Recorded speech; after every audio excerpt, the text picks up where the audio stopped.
The council chamber floated in the darkness of space, a massive ring of metal and glass that had seen 3,000 years of galactic politics. Inside, representatives from 15 different alien species sat in their designated seats, their forms ranging from the insect-like Vrelians to the floating gas clouds of the Nethrum. At the very back, in the smallest seat, sat Ambassador Hannah Park of Earth. She wore a simple black suit, her dark hair pulled back in a professional style. Her hands rested calmly on the table in front of her, but her eyes watched everything. Hannah had been Earth's voice in this chamber for 2 years now, and in that time, she had learned one important thing. The galaxy did not respect humanity. The Vrelian High Commander stood at the center of the chamber. His body was tall and covered in dark purple scales that reflected the chamber's lights. 4 arms gestured dramatically as he spoke, his voice booming through the translation devices everyone wore. The primitive species known as humanity has expanded too far, too fast, he announced. They occupy 17 colony worlds that rightfully belong to the Vrelian Empire. They consume resources without permission. They refuse to acknowledge proper authority. Hannah listened without expression. She had heard this speech before, or versions of it. The Vrelians believed they owned half the galaxy simply because they had been exploring space for longer than humans had existed. Therefore, the High Commander continued. The Vrelian Empire presents the following terms to Earth. They will surrender control of 14 colonies. They will submit to Vrelian governance. They will provide tribute of minerals, technology, and labor. They have 72 hours to comply. A murmur ran through the chamber. Several species nodded their approval. Others remained silent, watching to see what would happen. Hannah stood up slowly. Every eye in the chamber turned to her. The answer is no, she said simply. The High Commander's scales darkened with anger. You do not understand your position, human. We are offering you the chance to survive. Refuse and your species will be eliminated. I understand perfectly, Hannah replied. Her voice was calm, almost gentle. You believe we are weak. You think that because we tried diplomacy first, we cannot fight. You assume that our divided governments mean we cannot unite. You are wrong on all counts. Laughter echoed through the chamber. The Vrelian High Commander spread his 4 arms wide. You have 50 military vessels. We have 10,000. You have been in space for 50 years. We have ruled the stars for millennia. What can you possibly do against us? Hannah smiled then, and something in that smile made a few of the older, wiser species shift uncomfortably in their seats. You'll find out, she said. In 72 hours. The council session ended badly. As Hannah walked back to her shuttle, she could hear the aliens laughing behind her. They thought Earth would surrender. They thought humans would beg for mercy. They thought this was already over. They had no idea what was about to begin. On the other side of the galaxy, Captain Junho Kang stood on the bridge of the ESS Retribution. The ship was Earth's largest warship, a beast of metal and weapons that had been built in secret over the last 20 years. Around him, his crew worked quietly at their stations. Everyone knew something big was coming. Captain, his communications officer called out. Encrypted message from Earth Command. Priority Alpha. Junho walked to his command chair and activated his private screen. The message was short and direct. He read it twice, then leaned back with a cold smile. Communications, he said. Send a message to all Earth vessels. Protocol Scorched Sky is now active. Repeat. Protocol Scorched Sky is now active. Across human space, similar messages were being received. Admiral Taiyang Choi sat in Earth's main military command center, watching holographic displays of every human ship in the galaxy. They were moving now, leaving their defensive positions and heading toward Vrelian space. How long until the Council realizes what we're doing? asked Dr. Soman Lee. She stood next to the Admiral, her tablet displaying psychological profiles of every major alien species. They won't realize until it's too late, Taiyang replied. They think we'll defend our colonies. They expect us to dig in and wait for them to attack. They don't understand human military history. And what is that? Soman asked, though she already knew the answer. The best defense is a devastating offense, Taiyang said. We don't wait to be attacked.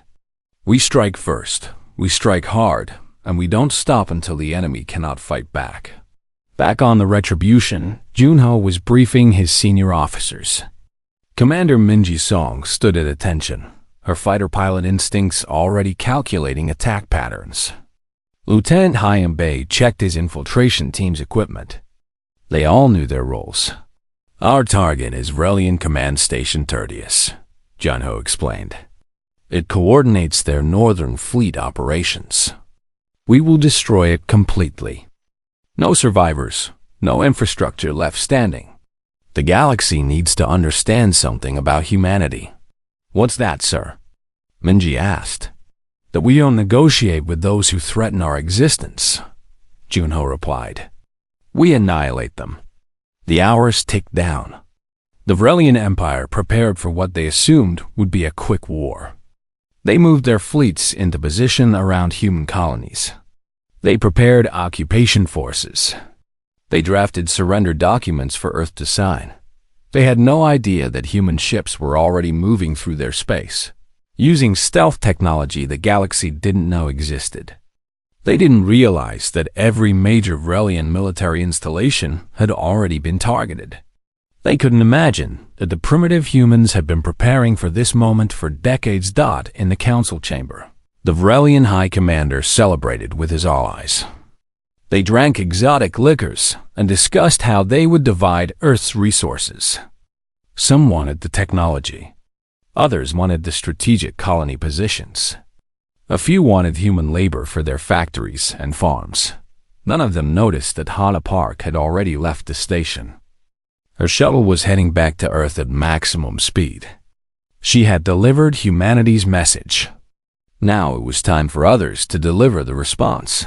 On Earth, in a secret bunker beneath the Swiss Alps, the leaders of every human nation sat together. The President of the American Union, the Premier of the Asian Coalition, the Chancellor of the European Federation, the Director of the African Congress, and dozens of others. For the first time in human history, every government agreed on something. The vote was unanimous. Total war. As the deadline approached, Admiral Taiyang Choi stood before a massive display showing the entire galaxy. Red dots marked Vrelian positions. Blue dots marked human ships. In 72 hours, the Vrelians expected Earth's surrender. In 72 hours, the galaxy would learn a new truth about humanity. All ships report ready. Admiral, his tactical officer reported. Taiyang nodded slowly. Then let's teach the galaxy a lesson they will never forget. All ships, execute protocol, scorched sky. Show them what happens when humans stop talking and start fighting. Across the galaxy, human ships dropped out of stealth mode simultaneously. The Vrelians had seconds to realize what was happening before the first weapons fired. The war had begun, and would not go the way the galaxy expected.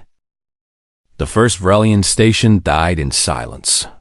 Space carried no sound, so when the ESS Retribution's main cannons tore through the shields and armor of Command Station Tertius, the only ones who heard it were the Vrelians inside, and their screams died with them.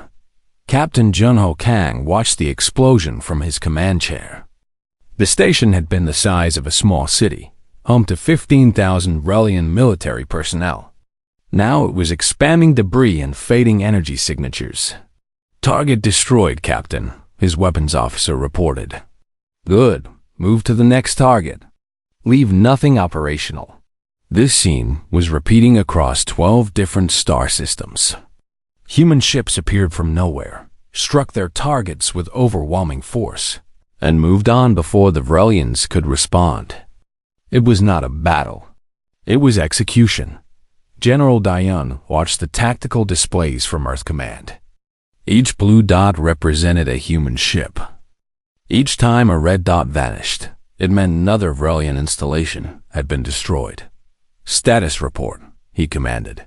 Station Tertius, destroyed. Station Primus, destroyed. Shipyard Keller, destroyed. Supply Depot 7, destroyed. The officer reading the report spoke in a steady voice, but everyone in the room could feel the weight of what was happening. All primary targets have been eliminated. Secondary targets are being engaged now. Dr. Soman Lee stood nearby, monitoring communications intercepts. The Vrelians were panicking. Their military channels were flooded with confused reports and desperate calls for help. They still don't understand what's happening, she said quietly. They keep asking which colonies we're defending. They think this is a counterattack to protect our territory. They'll understand soon enough, General Doyen replied. In the Helios system. Commander Minji Song led her fighter wing toward the planet's atmosphere. Below them was the largest Vrelian shipyard outside their home system. It was protected by atmospheric shields and hundreds of defense platforms. Military experts had calculated it would take 6 months and massive casualties to capture it. Minji planned to destroy it in 6 minutes. All wings, this is Song, she said into her communication system. Atmospheric entry in 30 seconds. Remember your training. Fly fast, hit hard, get out alive. Our fighters were designed for space combat, not atmospheric flight. What she was about to attempt had never been done before in human military history. But humans had learned one thing from centuries of warfare. If something seemed impossible, you just needed to try harder.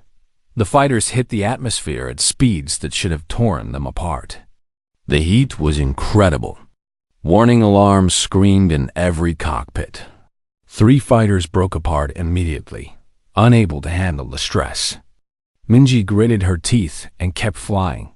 They emerged from the entry burn just 2,000 meters above the shipyard. The Vrelian defenders had seconds to react.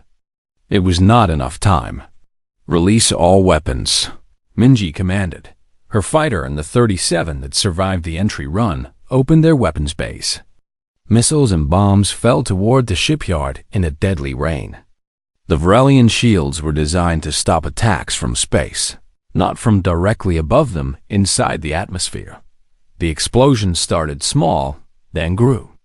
Secondary detonations ripped through fuel storage tanks and ammunition depots.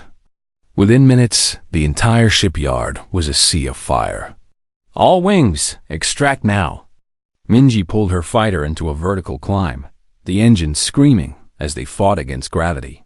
Behind her, more fighters fell, unable to escape the explosions below or damaged too badly to fly. Of the 40 fighters that started the run, only 24 made it back to Space Dot, but the shipyard was gone. Completely. 16 Vrelian warships that were under construction were destroyed. The facility that produced 30% of Vrelian military vessels no longer existed. Back on the Retribution, Lieutenant Hyan Bei led his infiltration team onto a Vrelian supply station. They had docked claiming to be a damaged merchant vessel.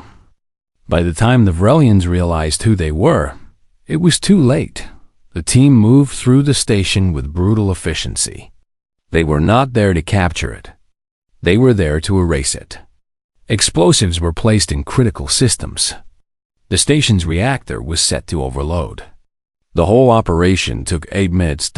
As Hyan and his team evacuated, the station began to tear itself apart. The Vrelians tried to stop the meltdown, but human engineering was thorough. There was no stopping it. Station clear, Hyan reported to Jung-ho. Detonation in 3 minutes. Acknowledged. Well done, Lieutenant. The pattern repeated across Vrelian space. Human forces were not defending their colonies. They were destroying Vrelian infrastructure. Every shipyard, every command station, every supply depot within reach was targeted and eliminated. the Galactic Council called an emergency session.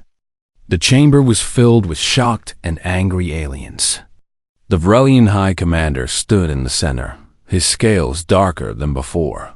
"The humans have committed acts of barbaric aggression," he declared.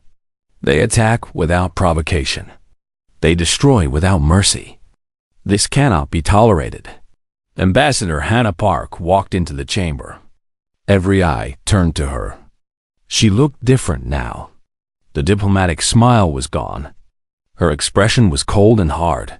"Without provocation?" She said, "You gave us an ultimatum. You threatened to destroy our species. You expected us to surrender. We chose to fight instead. Do not dare claim we started this. You are violating every rule of civilized warfare," another species representative said. "You attack military and civilian targets without distinction." "We attack military targets only," Hannah corrected. "We have killed exactly 0 civilians. Every target we destroyed was a military installation. Can you say the same about your plans for Earth?" Silence filled the chamber. "The Vrelian Empire demands the humans cease their aggression immediately," the High Commander said. "Or we will be forced to respond with our full military might." Hannah laughed. It was not a pleasant sound. "Your full military might?" She said. "Do you mean the 10,000 ships you threatened us with? Would you like to know how many of those ships are still operational?" She activated a holographic display. Numbers and images appeared in the air above the council chamber. The aliens stared in horror. "In the last 12 hours, we have destroyed 37% of your military infrastructure," Hannah continued. 423 of your warships have been eliminated. Your northern command structure no longer exists. Your primary shipyards are burning. Your supply chain has been severed. And we are just getting started. This is impossible, the High Commander said. You only have 50 ships. No, Hannah said quietly. We have 50 ships that you knew about. We wanted you to think we were weak. We wanted you to underestimate us. Congratulations. You fell for it perfectly. Another hologram appeared. This one showed the true size of Earth's military fleet. The number made several species representatives gasp. We have been building our military in secret for 20 years, Hannah explained. While we smiled and talked about peace, we prepared for war.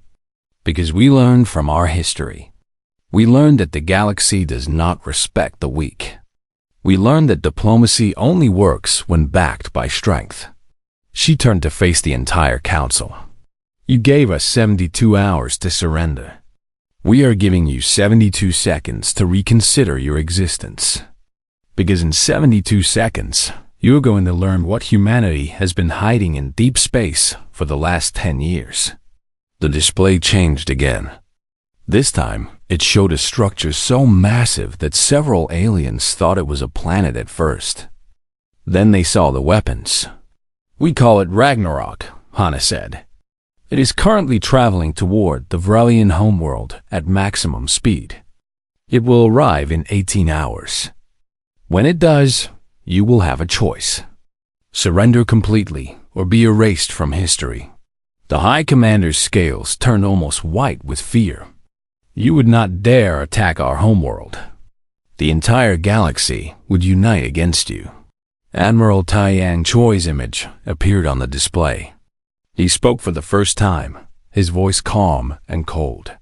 You threatened to enslave our children. You planned to steal our worlds. You thought we would submit because we are young and small. You were wrong. We will dare anything to protect our species. And if the galaxy wants to unite against us, he smiled, we will fight you all. And we will win. The transmission ended. The council chamber erupted in chaos. Species were shouting at each other, demanding explanations, crying for peace. The Vrelian High Commander stood frozen, staring at the image of Ragnarok. Hannah Park walked out of the chamber. Behind her, she could hear the galaxy beginning to understand what they had unleashed. On the bridge of the Retribution, Captain Junho Kang received new orders. The invasion was proceeding ahead of schedule. All targets were being eliminated faster than planned. The Vrelian military was in complete disarray. "Sir," his communications officer said, "we're receiving surrender offers from 3 Vrelian fleet commanders." "Ignore them," Junho replied. "They had their chance to avoid this. Now they get to experience the consequences of their decisions." The war was far from over. But already, one thing was clear. The galaxy had made a terrible mistake. They had pushed humanity too far. And now they would learn what happened when humans stopped negotiating and started annihilating. The Ragnarok platform emerged from faster-than-light travel at the edge of the Vrelian home system. It was massive beyond comprehension, a construct of metal and weapons that dwarfed even the largest Vrelian battleships. Its presence created gravity distortions that registered on sensors. Across 3 star systems, Admiral Taiyang Choi stood on the platform's command bridge, watching the Vrelian homeworld on his display screens. The planet was beautiful, covered in purple oceans and green continents, home to 8 billion Vrelian civilians who had no idea what was coming. "All systems operational, Admiral," his tactical officer reported. "Weapons are charged and ready. We can fire on your command." Taiyang nodded slowly. "We wait, sir? We wait," he repeated. "Let them see it. Let them understand what is hanging over their world. Fear is a weapon too, and we are going to use it."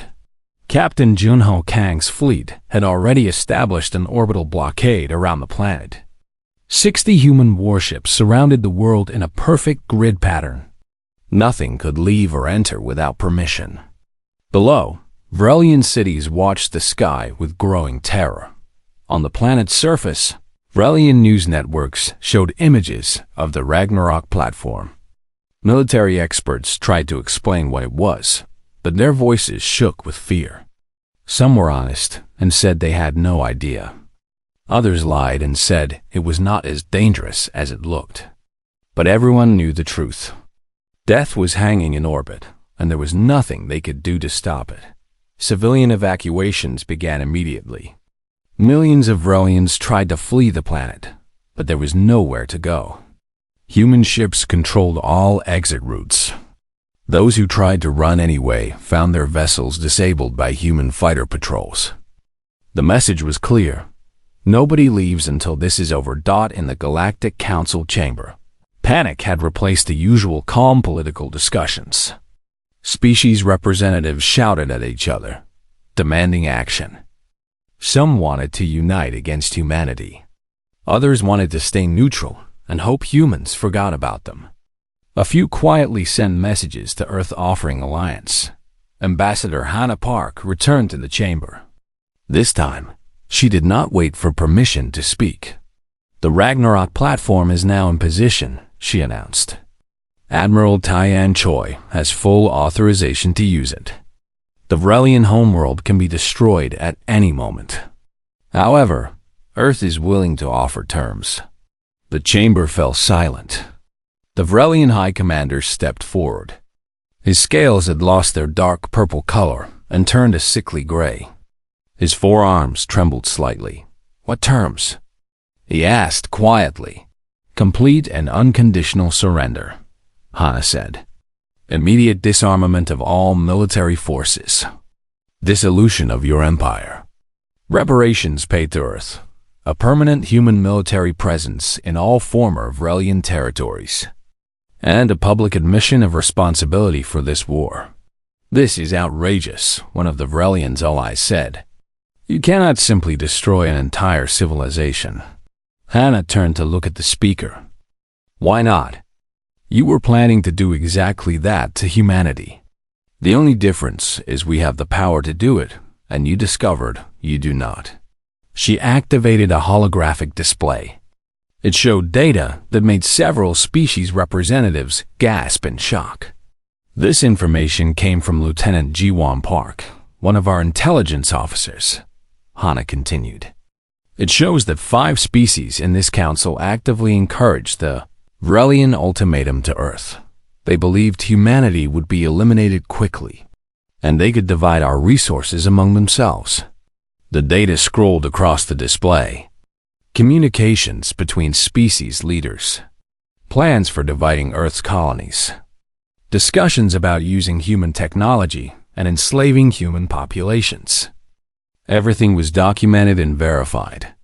These 5 species conspired to commit genocide against humanity, Hana said. Her voice was calm, but everyone could hear the anger beneath it. They treated us like animals to be slaughtered and divided. And you wonder why we respond with such force? Dr. Soman Lee appeared on the display, broadcasting from Earth Command. She had spent years studying alien psychology, and her analysis was devastating. The Vrelian species, like many in this galaxy, believes that age equals superiority, she explained. They think that because they have been in space longer than us, they are inherently better than us. This is a fatal flaw in thinking. Age does not mean strength. Experience does not guarantee wisdom. And being first does not make you the best. She brought up historical data about humanity. Humans have been at war for our entire existence, she continued. We have fought each other for resources, territory, ideology, and sometimes just because we felt like it. We have perfected the art of killing over thousands of years. Every human conflict taught us new lessons in warfare. We learned from every defeat. We improved with every victory. By the time we reached the stars, we had 10,000 years of military experience. The comparison appeared on screens. The Vrelian Empire had been spacefaring for 3,000 years, but they had been at peace for most of that time. Small conflicts, minor disputes, nothing serious. They had forgotten how to really fight. Humans had never stopped fighting. You outgunned us, Dr. Soman said. But you never understood the difference between having weapons and knowing how to use them. You never learned the human concept of total war. You never experienced what it means to fight for survival against an enemy who will not negotiate. Now you are learning. And it is too late. On the Vrelian homeworld, a journalist named Unishin was embedded with human occupation forces. Her broadcasts were being watched across the galaxy. Unlike alien propaganda, she showed the truth of what was happening. Her camera showed human soldiers establishing order in Vrelian cities. They were professional, disciplined, and surprisingly gentle with civilians.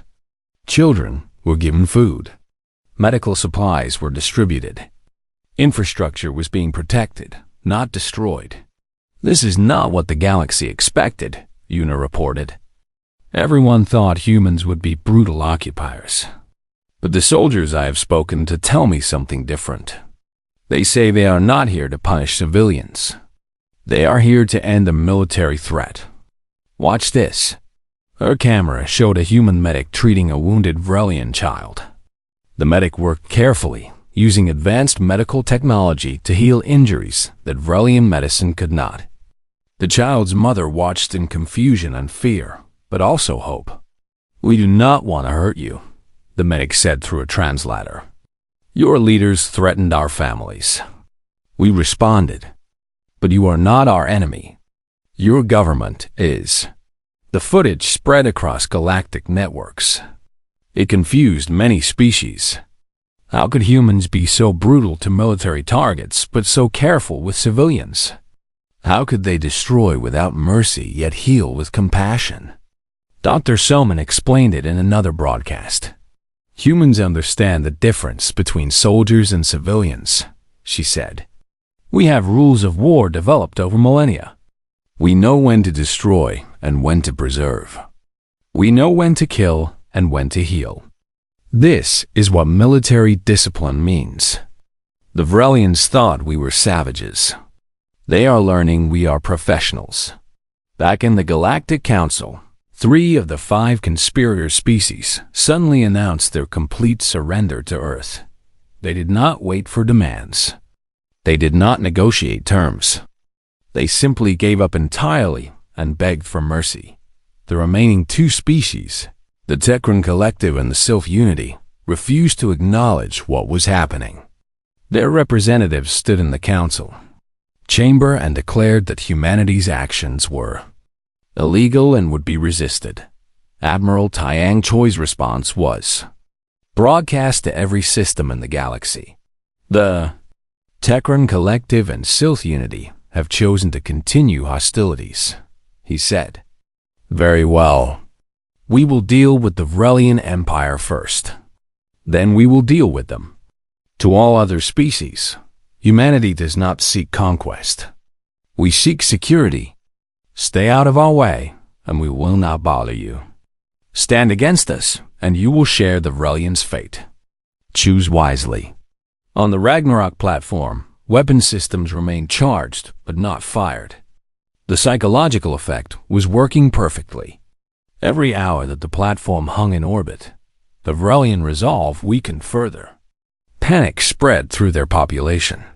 Their government was fracturing under pressure. The Vrelian High Commander sent a message to Captain Junho Kang, requesting negotiations.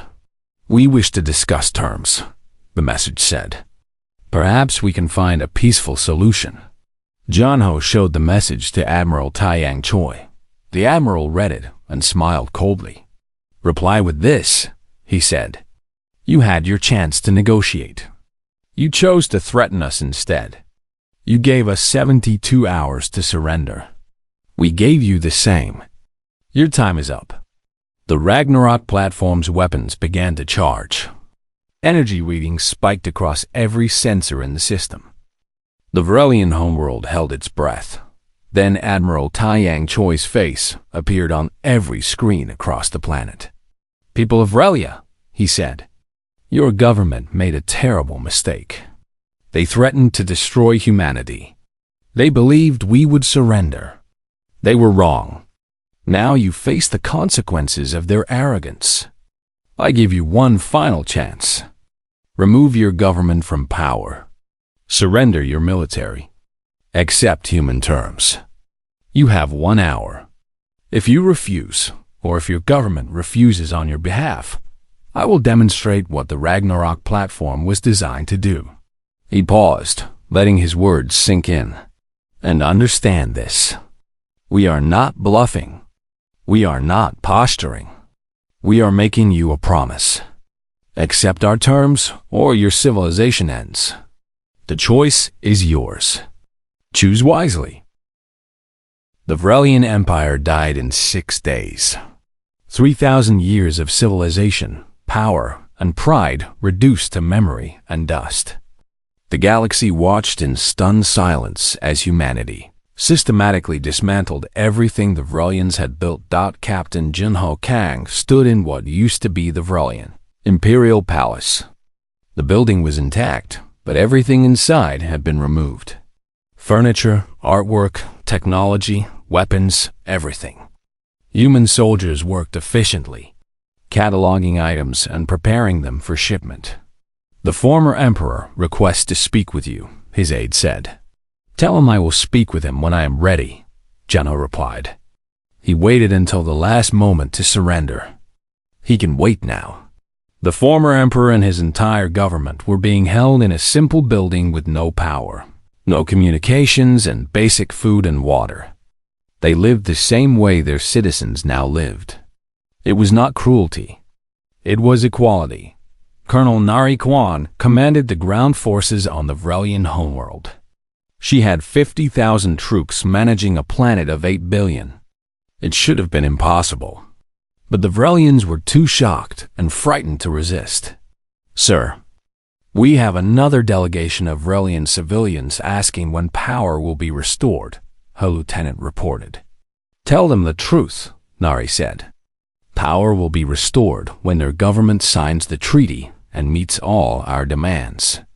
Until then, they live without it. It was harsh, but it was working. Every day without power, the Vrelian population put more pressure on their leaders to surrender completely. Human soldiers maintained order but did not abuse their power. They provided food and medical care. They protected civilians from criminals taking advantage of the chaos. They showed that human occupation could be fair, but it would not be comfortable until compliance was achieved. Admiral Taiyang Choi met with the Vrelian leadership in a tent outside the capital city. No grand palace, no impressive technology, just a simple tent with basic chairs. The symbolism was clear. "These are the terms," he said, placing a document on the table. "You will read them and sign them. There will be no negotiation." The former Vrelian emperor read the document with shaking hands. His scales had turned almost white with stress. "You are demanding we give up everything," he said quietly. "Yes," Admiral Taiyang replied. "You will disarm completely. Every weapon, every warship, every military installation will be surrendered to human control. Your empire will be dissolved. Each colony will become independent, with human advisors helping establish their governments. You will pay reparations to Earth for the cost of this war, and you will accept permanent human military bases in your territory. This will destroy us." "No," the Admiral corrected. "This will change you. Your empire threatened to enslave humanity. We are giving you a chance to survive as a civilization, just not as an empire. Consider it mercy." The Emperor looked at the document again. "And if we refuse?" Admiral Taiyang stood up. "Then I returned to the Ragnarok platform and demonstrated its full capabilities. The electromagnetic pulse was the gentlest weapon it carries. Would you like to see the others?" The document was signed within the hour. Across the galaxy, the other conspirator species watched and learned. 3 had already surrendered. The remaining 2, the Tekran Collective and the Sylph Unity, tried to prepare their defenses. Lieutenant Ji-Won Park worked in Earth's intelligence division. Her discovery of the conspiracy had changed the entire war. Now, she monitored communications from the remaining hostile species. "The Tekran Collective is mobilizing its fleet," she reported to General Dayanim. "They are moving to a defensive position around their core systems. The Sylph Unity is doing the same. Do they really think defensive positions will save them?" General Doyan asked. "They do not understand human military doctrine," Ji-Won replied. "They think in terms of territory and defense. We think in terms of objectives and destruction. They are preparing to defend their homes. We are preparing to eliminate their ability to fight." Ambassador Hannah Park addressed the Galactic Council once more. The chamber was only half full now. Many species had stopped attending, afraid that being present might make them targets. "Earth wishes to make something clear," she said. "We did not want this war. We tried diplomacy for 50 years. We sought peace and cooperation. But when faced with extinction, we responded as any species would. We fought back." She activated another display, showing the conspiracy data in even more detail. "These 5 species plotted our genocide. 3 have surrendered and will be dealt with appropriately. 2 refused to accept responsibility. The Tekran Collective and Sylph Unity continued to mobilize against us. Therefore, Earth is extending its military operations to include these species." A representative from a neutral species stood up. "How can you justify attacking species that have not directly threatened you?" "They conspired to commit genocide," Hannah said simply. "They planned our destruction. They encouraged the Vrelians to attack us. They are not innocent parties. They are co-conspirators who are now trying to avoid consequences. But surely military action is excessive." Hannah's expression hardened. "Would you say the same if it was your species they planned to erase? Would you accept their excuses and apologies? Or would you demand justice?" The representative sat down without answering. "Humanity has learned a painful lesson from its own history," Hannah continued. "Evil that is not confronted grows stronger. Aggression that is not punished becomes normal. We will not make that mistake. Every species that threatened us will face consequences. Every conspirator will answer for their crimes. The war with the Techran Collective lasted 8 days. Human forces used the same strategy that destroyed the Vrelians. Strike first. Strike everywhere. Give no time to respond or recover. The Techran relied heavily on communications networks to coordinate their fleet.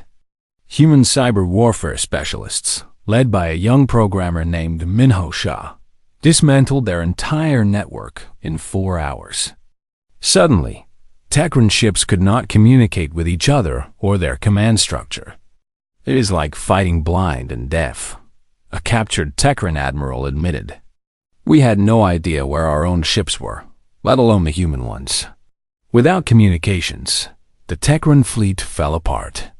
Ship commanders made independent decisions that contradicted each other. Some tried to retreat. Others tried to attack. A few attempted to surrender. The chaos made them easy targets. Captain Junho Kang's fleet eliminated 300 Techran warships in a single day. Not because the ships were weak, but because they could not work together. Target the command ship, Junho ordered during one engagement. Once their admiral is gone, the rest will lose all coordination. It worked. Every time humans destroyed a Techran command vessel, the surrounding ships would scatter in panic. It was not a battle. It was a hunting expedition. The Techran Collective surrendered when human ships appeared in orbit around their homeworld. They had mobilized for war and lost in just over a week. Their entire military strategy had been based on defensive coordination. Humans had simply removed their ability to coordinate. The Sylph unity was different. They refused every surrender offer. They fought to the last ship, the last soldier, the last defender. It was brave and completely pointless. The Sylph had a warrior culture that valued honor and death in battle. They believed surrender was worse than extinction. Humanity gave them the extinction they preferred. Colonel Nari Kwan led the final assault on the Sylph homeworld. Her troops fought through desperate defenders who would not retreat or surrender. It was brutal, bloody work.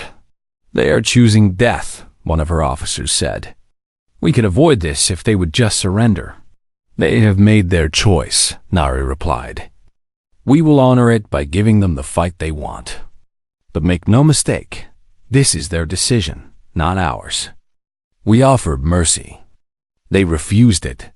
The battle for the Sylph homeworld lasted 3 days.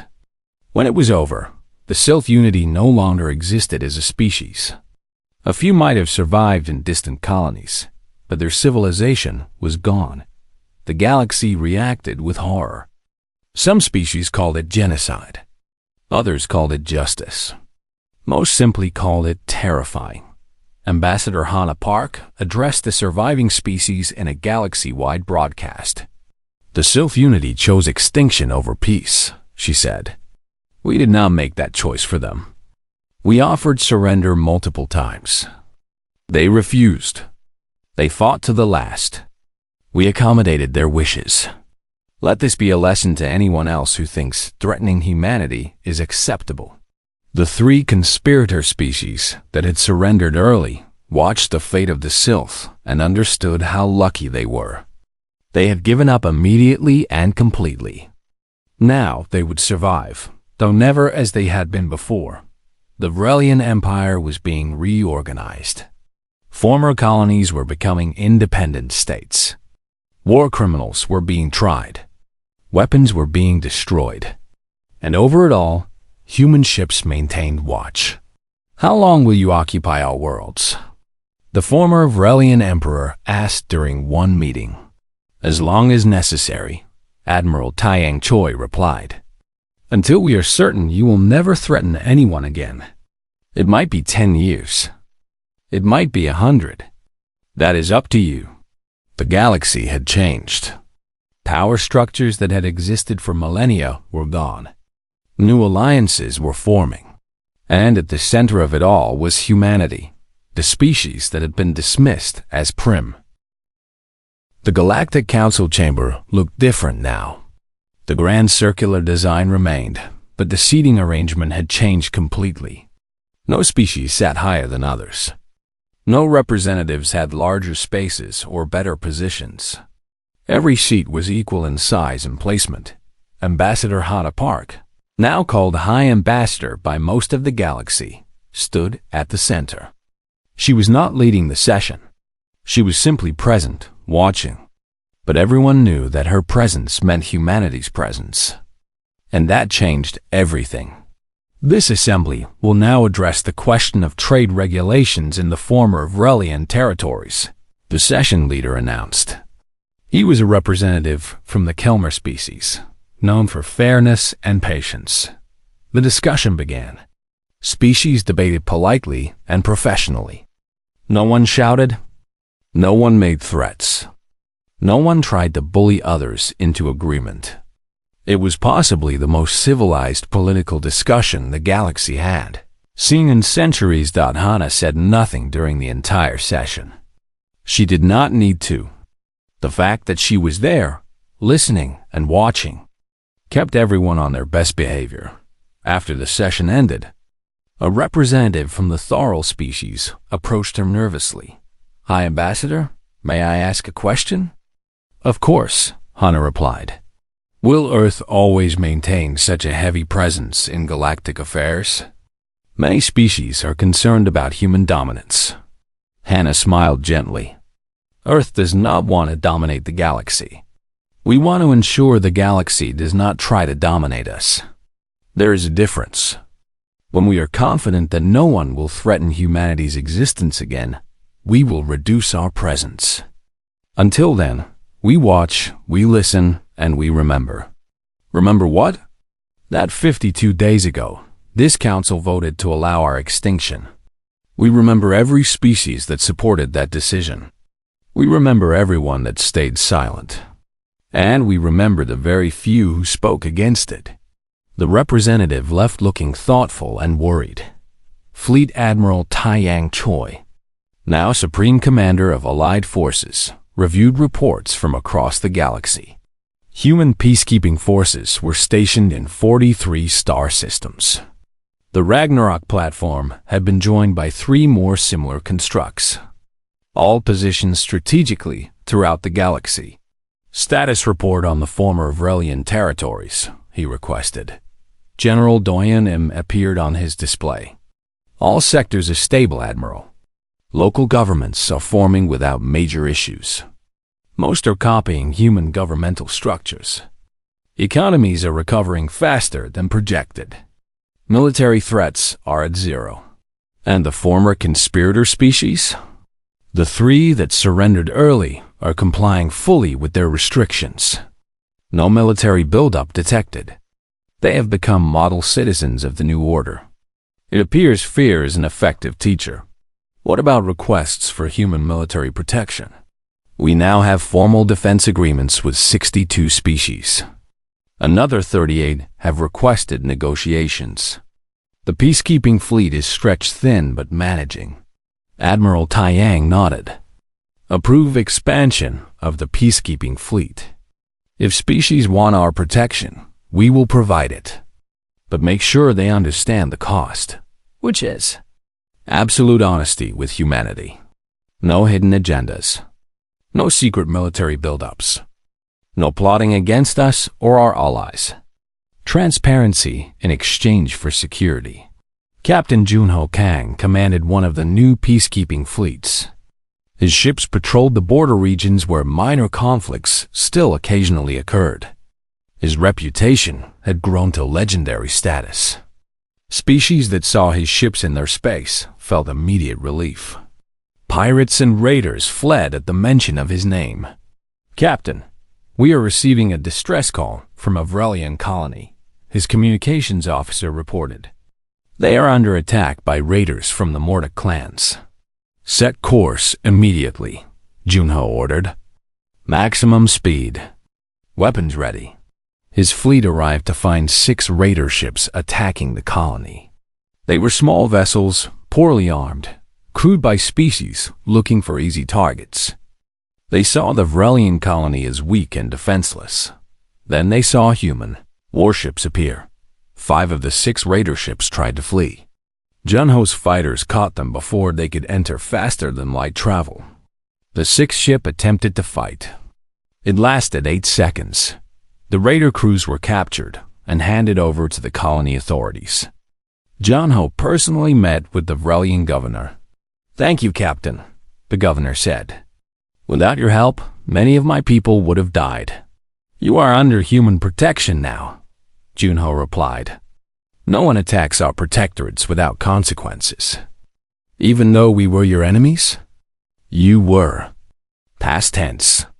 "Your empire threatened us, and it paid the price. But your people have accepted the new order. You have complied with all agreements. You deserve protection like anyone else." The governor's scales shifted to a light purple, indicating gratitude in Vrelian body language. The galaxy has changed. Many of us did not understand humans before. We thought you were weak because you talked. We confused patience with inability. We were wrong. "Yes," Junho agreed. "You were. But you learned. That is what matters now." Dr. Soman Lee had been appointed director of the Interspecies Relations Institute, a new organization designed to help species understand each other better. Her research was being studied. Across the galaxy, she was giving a lecture to representatives from 20 different species, the fundamental misunderstanding between humanity and the rest of the galaxy was about the nature of peace, she explained. "You saw peace as the natural state of civilization. Humans see peace as a temporary condition maintained by constant vigilance. You assumed we were peaceful because we were weak. We were peaceful because we chose to be." One of the students, a young being from the Antari species, raised a manipulator appendage. "But doctor, does this mean humanity will always be violent? That you will always solve problems through war?" "No," Soman replied. "It means we understand that violence is a tool, not a solution. We prefer peace. We work for peace. But we do not fear war. That distinction is critical. A species that fears war too much will always be dominated by those who do not fear it at all." She brought up historical human data. "Look at our history. Thousands of years of conflict, yes. But also thousands of years of art, science, philosophy, and cooperation. Humans are not inherently violent. We are inherently adaptable. We can be peaceful or warlike, depending on what the situation requires. The galaxy forced us to be warlike. We responded accordingly." Another student asked, "Will humans ever give up their military dominance?" "When we are certain it is safe to do so," Soman answered. "When every species in the galaxy understands that threatening humanity means destruction. When peace is maintained not by fear, but by genuine respect. When that day comes, we will gladly reduce our military presence. But that day is not today." On Earth, in a grand hall in Geneva, a ceremony was taking place. Representatives from 200 species had traveled to humanity's homeworld. It was the largest gathering of alien species in Earth's history. High Ambassador Hannah Park stood at a podium, looking out at the assembled representatives. Behind her stood Admiral Tai Yang Choi, Captain Junho Kang, Colonel Nari Kwan, and other human leaders who had won the war. "Today marks the founding of the Galactic Assembly," Hannah announced. "Unlike the old Galactic Council, this body operates on principles of equality and respect. Every species has an equal voice. Every species has the same rights. No species holds dominance over others." She paused, then continued with carefully chosen words. "However, Earth retains veto power over assembly decisions. This is not because we want to control you. It is because we will never again allow our fate to be decided by others. If the assembly votes for something that threatens humanity, we will stop it. That is not negotiable." Some representatives looked unhappy with this.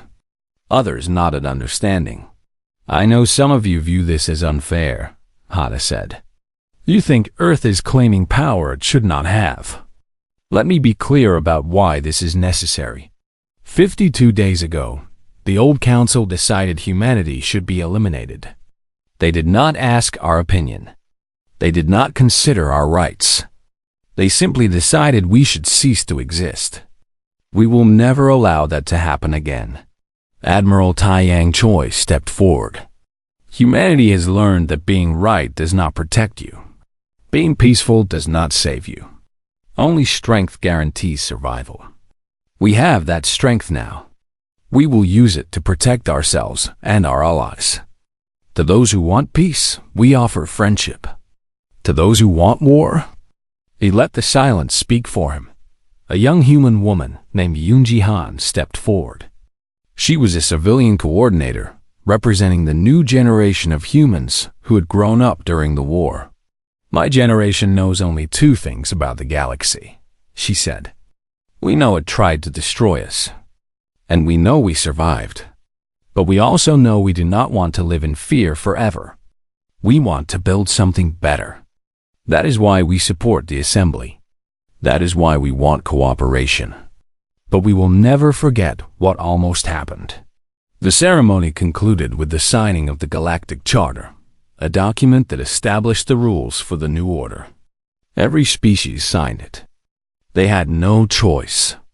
The alternative was to exist outside human protection, and no one wanted that. Later that night, the human leadership gathered privately.